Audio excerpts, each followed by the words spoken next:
Hello everyone, welcome to my online classroom. 2 दिन में lecture इसलिए नहीं बना पाया, मेरे फ़ोन में थोड़ा सा प्रॉब्लम था। ठीक है, चार्जर भूल जा रहा था मैं 2 दिन से ऑफिस में। तो आज का टॉपिक है थ्योरम्स ऑफ कंटिन्यूटी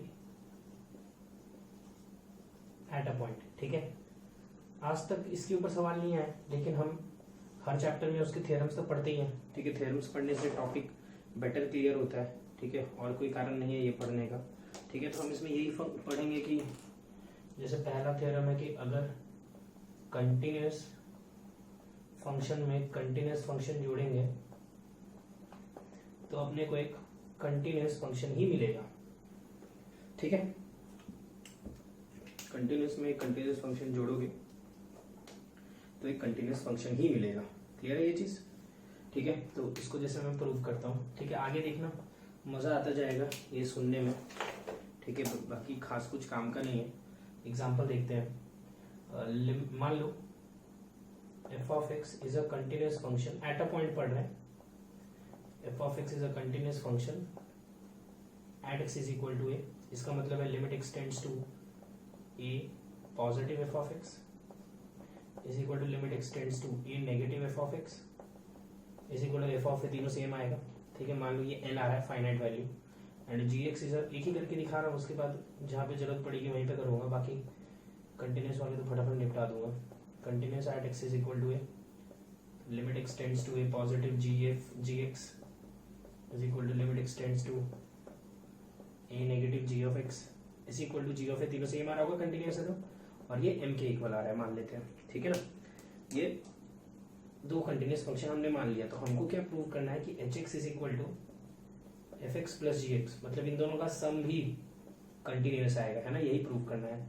तो देखो मैंने क्या किया, limit x tends to a positive h x निकाल रहा हूँ। इसका मतलब limit x tends to a positive f x plus g x निकाल रहा हूँ। अलग अलग कर सकता हूँ क्योंकि देखो दोनों फाइनाइटली एग्जिस्ट कर रहा है। L plus n, limit x tends to a negative h of x निकाल रहा हूँ। अलग अलग कर सकते हैं क्योंकि दोनों फाइनाइटली एग्जिस्ट कर रहा है। तुमको याद होगा प्रॉपर्टी, लिमिट्स में पढ़ा था।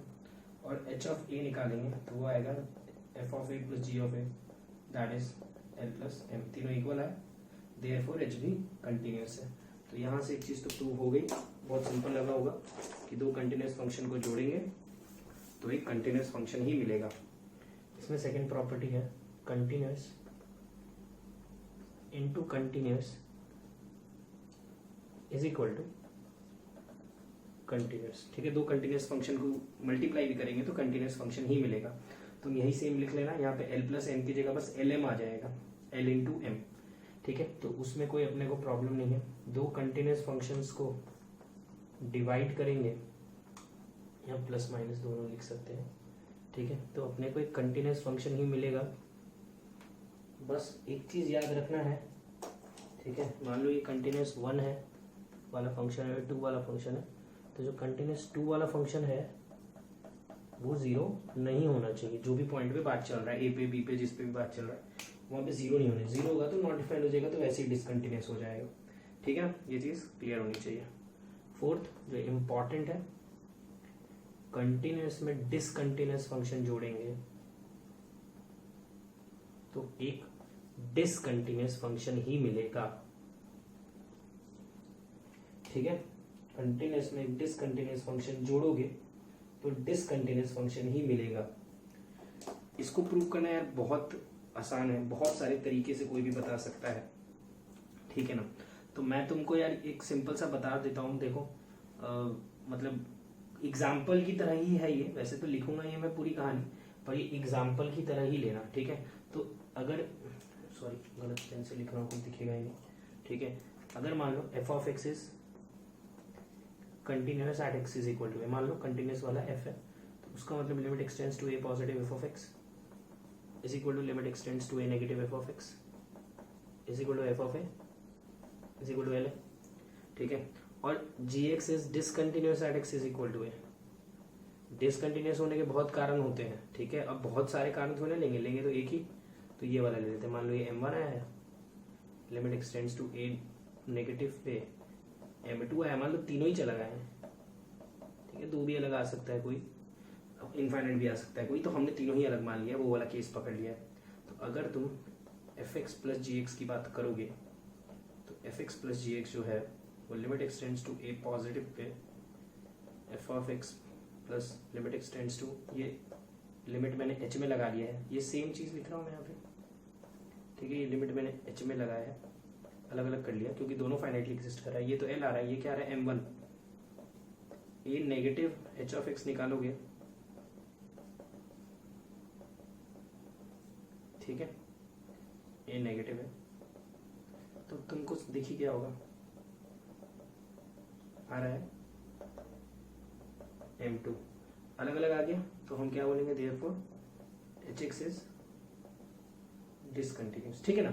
तो अगर एक कंटिन्यूअस में डिसकंटिन्यूअस फंक्शन जोड़ेंगे या घटाएंगे तो एक डिसकंटिन्यूअस फंक्शन ही आएगा, ये क्लियर है। तो यहाँ तक तो बहुत आसान लगा होगा ये, ठीक है। अब थोड़ा सा कॉम्प्लिकेटेड वाला पार्ट स्टार्ट होगा, उसको समझना पड़ेगा अच्छे से तुमको, ठीक है ना। तो यहाँ तक क्लियर होना चाहिए। अब मैं आगे बढ़ता हूँ। जैसा कि मैंने बोला कॉम्प्लिकेटेड पार्ट स्टार्ट होगा, ठीक है। तो उसमें फिफ्थ है शायद, लिख रहा हूँ मैं, कंटिन्यूअस में एक डिसकंटिन्यूअस फंक्शन मल्टीप्लाई करोगे तो कांट बी प्रेडिक्टेड लिख रहा हूँ मैं, कि कांट बी प्रेडिक्टेड का मतलब है कि कंटिन्यूअस आएगा कि डिसकंटिन्यूअस आएगा, आपने बोल नहीं सकते हैं, ठीक है, सॉल्व करके देखना पड़ेगा।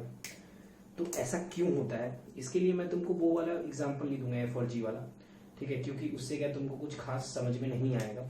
मैं तुमको एक बहुत ही अच्छा एग्जांपल दे रहा हूँ। F of x is equal to x है और g x is equal to greatest integer of x है, ठीक है। तो सबको पता है इसके बारे में।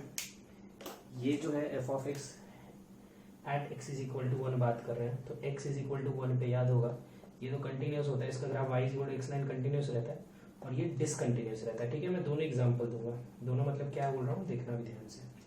तो अगर तुम दोनों को मल्टीप्लाई करोगे, h x is equal to f into g that is x into greatest integer of x,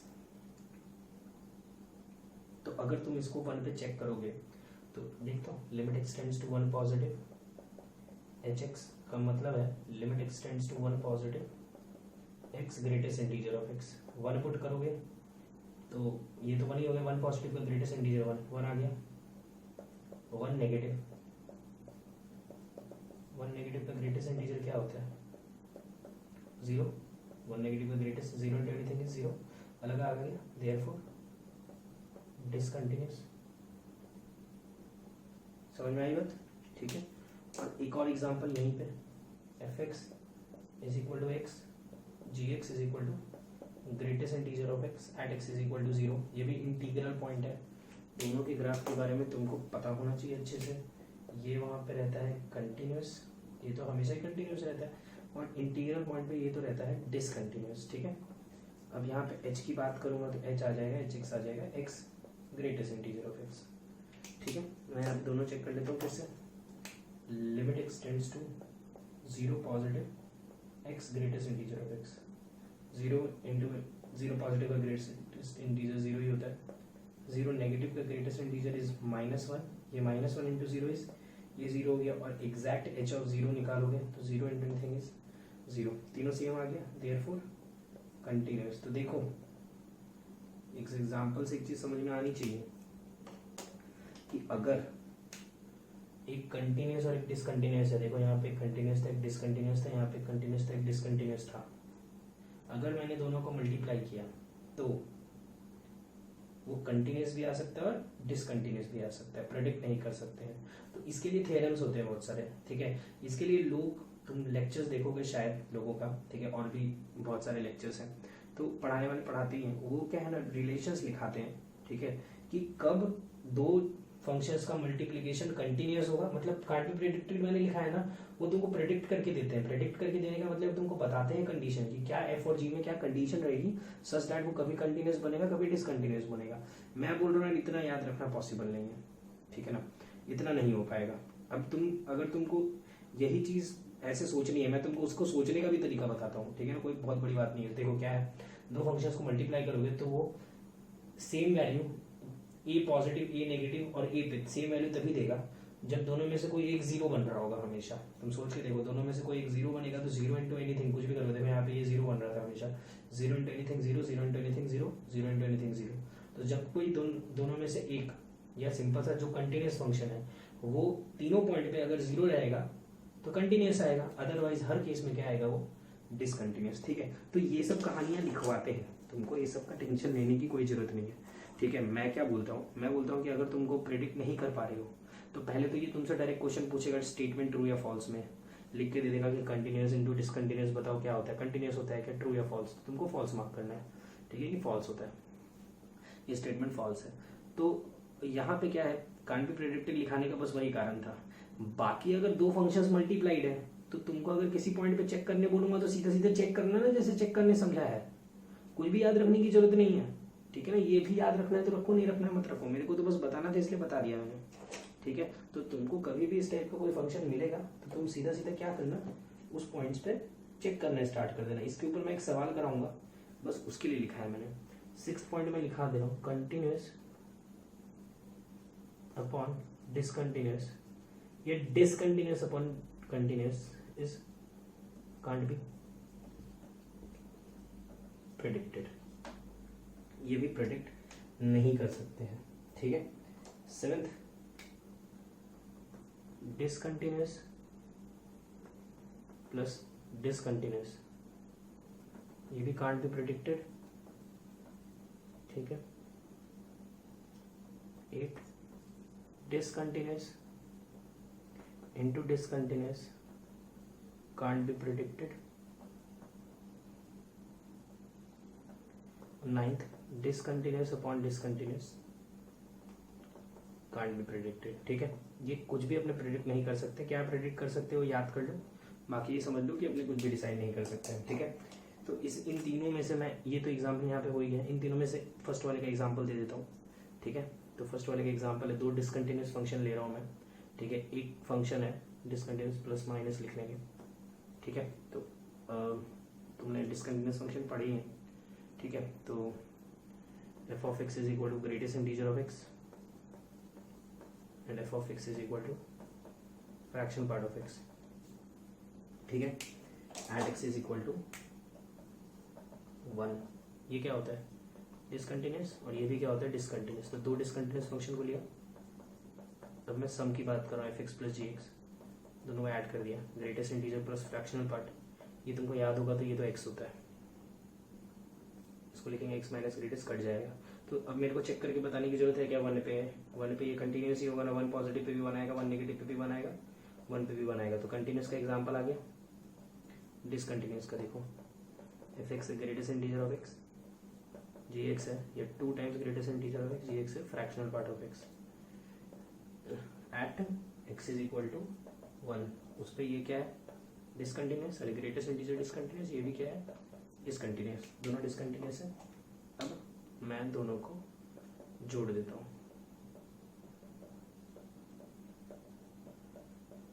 क्या लिख देता हूँ अच्छे से, x plus fractional part of x है, चेक कर रहा हूँ, limit x tends to 1, positive x plus fractional part of x, greatest integer of x, 1 positive में ग्रेटेस्ट इंटीजर 1 प्लस 1 2,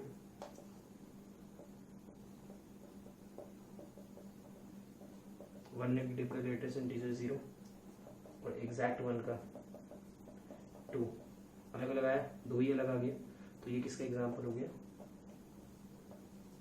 डिसकंटिन्यूस का। तो क्लियर है, मैंने प्रूव कर दिया कि दो फंक्शन को जोड़ेंगे तो कंटिन्यूस भी, दो डिसकंटिन्यूस फंक्शन को जोड़ेंगे तो कंटिन्यूस भी आ सकता है, दो डिसकंटिन्यूस फंक्शन को जोड़ेंगे तो डिसकंटिन्यूस भी आ सकता है। ठीक है, इसी के लिए कांट बी प्रेडिक्टेड लिखा है। ठीक है, इसकी जरूरत कहाँ पड़ती है, वो थोड़ा सा टाइम लगेगा समझाने में।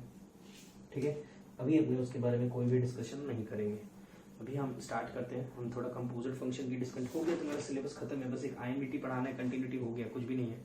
ठीक है, तुम अगर मेंस के सवाल बनाने की कोशिश करोगे, एडवांस के बनाने की कोशिश करोगे, सब बन जाएंगे। ठीक है, लेकिन एडवांस में क्या डायरेक्ट कंटिन्यूटी का सवाल नहीं आता है, डेरिवेबिलिटी मिक्स आता है। तो मैं वही सोच रहा हूँ एक बार पढ़ा दूँ, फिर एडवांस के क्वेश्चंस भी करेंगे। ठीक है, तो स्टार्ट करते हैं कुछ क्वेश्चन से।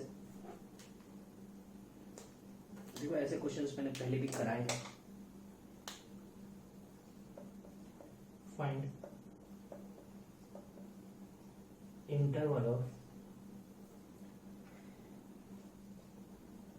interval for which the function is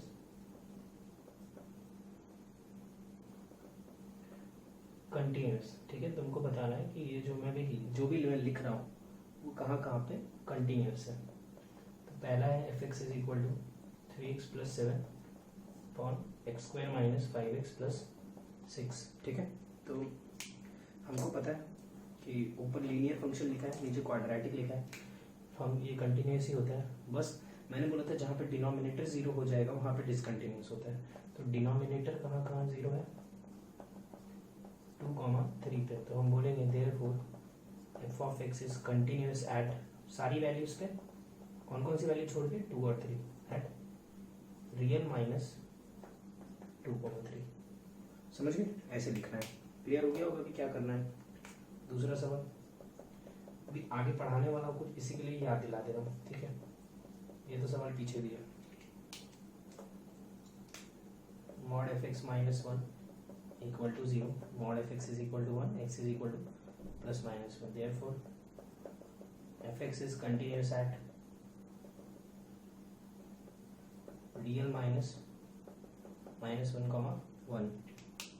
ठीक है, third f(x) is equal to √x² + 1 +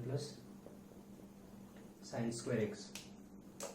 तो भाई डिनोमिनेटर, और तो कोई ऐसे डिसकंटिन्यूस होने वाला कोई कारण ही नहीं है, कोई फंक्शन ही नहीं है। वैसा तुम लोगों को बताया था कौन कौन से फंक्शंस होते हैं, तो चेक करना पड़ता है।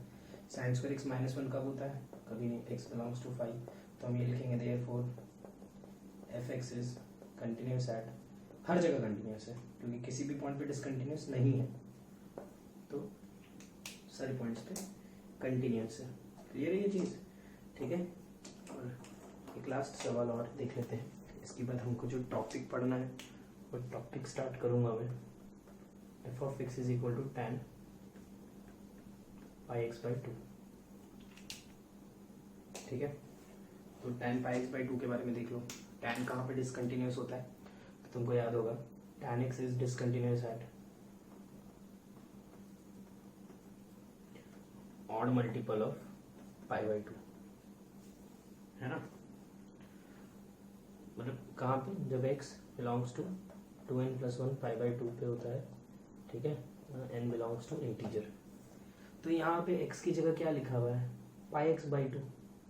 तो यहाँ पे हम क्या करेंगे, तुमको याद होगा πx/2 से डिवाइड कर देंगे। x एक्सिस को π/2 से डिवाइड करते थे, याद है ना, जिसके साथ जो लिखा रहता था x में। तो हम बोल सकते हैं therefore f(x) is continuous at x belongs to real minus 2n + 1, n belongs to integer. समझ गए ना। ठीक है, खुद से सोच लो, क्लियर हो जाएगा ये चीज़। ठीक है, तो अब आगे बढ़ने का समय आ गया है, तो अपने आगे बढ़ते हैं। तो हेडिंग डाल लो, हेडिंग है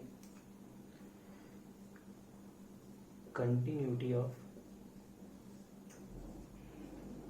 कंपोजिट फंक्शन।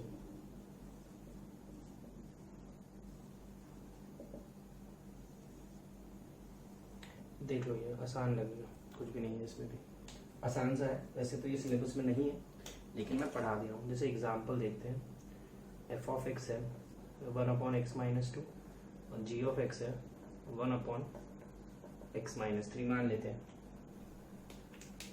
ठीक है, तो यहाँ पे अगर तुम चेक करोगे अच्छे से, तो f(x) इज डिसकंटिन्यूस एट,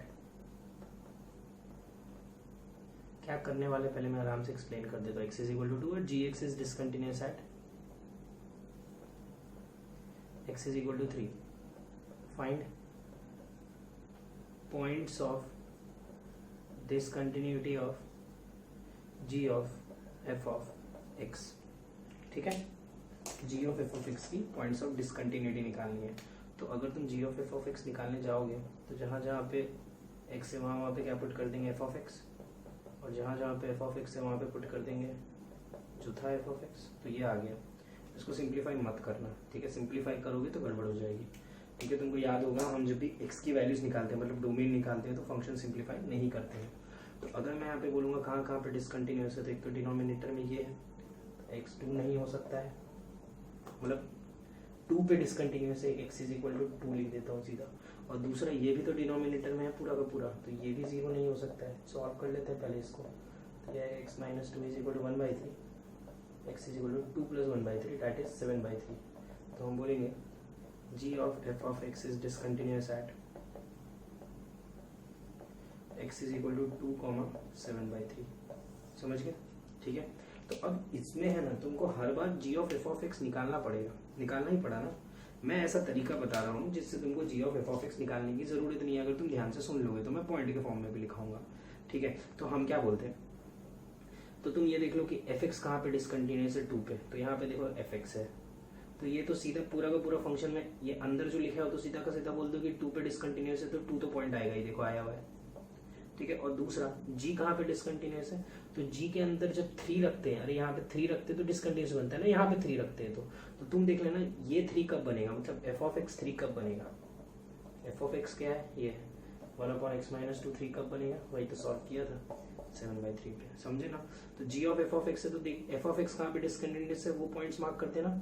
और f वो वैल्यू लेनी चाहिए जहाँ पे g डिसकंटिन्यूअस है, जैसे g 3 पे डिसकंटिन्यूअस है, तो हम देखेंगे f3 कब बन रहा है, समझ में आया ना। वरना तुम f of g of x भी निकाल के, जो भी निकालना है g of f of x भी निकाल के सॉल्व कर सकते हो। मैं तो तुमको छोटा तरीका हर बार बताता हूँ, तो इस बार भी बता ही रहा हूँ, ठीक है। तो इसी को मैं पॉइंट के फॉर्म में लिख के दे रहा हूँ, ठीक है। देखना कैसे डिवाइड कर रहा हूँ मैं, ठीक है। तो देखो इस टाइप का सवाल पूछ सकते हैं। तो हम किसकी बात कर रहे हैं, h x is equal to g of f of x की बात कर लेते हैं, ठीक है ना। तो मैं पॉइंट लिख रहा हूँ, द पॉइंट्स, वैसे points where it is always discontinuous, ठीक है ना। तुम कंफर्म से बोल सकते हो कहाँ पे डिसकंटिन्यूअस होगा जी ऑफ एफ ऑफ एक्स, ठीक है। तो उसके लिए 2 पॉइंट्स है, कहाँ कहाँ पे। पहला point, those x where f of x becomes undefined, ठीक है, not defined। दूसरा point, those x where f takes those values where g of f of x is undefined है, ठीक है। बहुत अच्छा एग्जांपल है मेरे पास, एग्जांपल के क्वेश्चन ही कर लेते हैं, क्वेश्चन के फॉर्म में कर लेते हैं। f of x is equal to 1/x - 2 and g of x is equal to 1/x² - 5x + 6, ठीक है। इसमें मैं बहुत सारे सवाल बना देता हूँ। Find points of discontinuity of first y is equal to f of x, ठीक है। कहाँ कहाँ पे डिसकंटिन्यूअस है, y is equal to f of x at x is equal to 2, जहाँ पे 0 हो रहा है। Second question is y is equal to g of x, कहाँ पे डिसकंटिन्यूअस है, at x is equal to, ये 0 कहाँ पे होगा, 2 और 3 पे कर लोगे ना, कर ही लेना, ठीक है। Third, y is equal to g of f of x, क्योंकि यही पढ़ाया तो यही एक बार समझा दे रहा हूँ, ठीक है। तो इसके लिए प्लीज ध्यान से सुन लो। तुम लोगों को अगर बहुत कष्ट हो रही है तो जी ऑफ एफ ऑफ एक्स निकाल लो, बस सिंप्लीफाई मत करना है, बेवकूफ़ी मत करना, ठीक है। लेकिन निकालने में कष्ट होगा। यहाँ पे सोचो एफ रखोगे, फिर ये रखोगे, सिंप्लीफाई तो करना नहीं है, तो डिनोमिनेटर 0 वो सब बहुत प्रॉब्लम होगी। तो हम क्या बोलते हैं, जहाँ पे एफ नॉट डिफाइंड है, कहाँ पे 2 पे, एक्स इज इक्वल टू 2 आ गया। और नेक्स्ट जी कहाँ पे नॉट डिफाइंड है, 2 और 3 पे, मतलब यहाँ पे 2 रखेंगे और यहाँ पे 3 रखेंगे तो नॉट डिफाइंड हो जाएगा। तो तुम देखना f कब 2 और कब 3 बन रहा है, मतलब 1/x - 2 कब 2 बन रहा है और 1/x - 2 कब 3 बन रहा है। तो 1/x - 2 2 तो बन रहा है 5/2 पे, और 3 बन रहा है 7/3 पे, है ना, ये निकाला था। तो ये 3 पॉइंट्स आ गए, 2, 5/2, 7/3। नहीं समझा, देखो एक और करा रहा हूं, फोर्थ,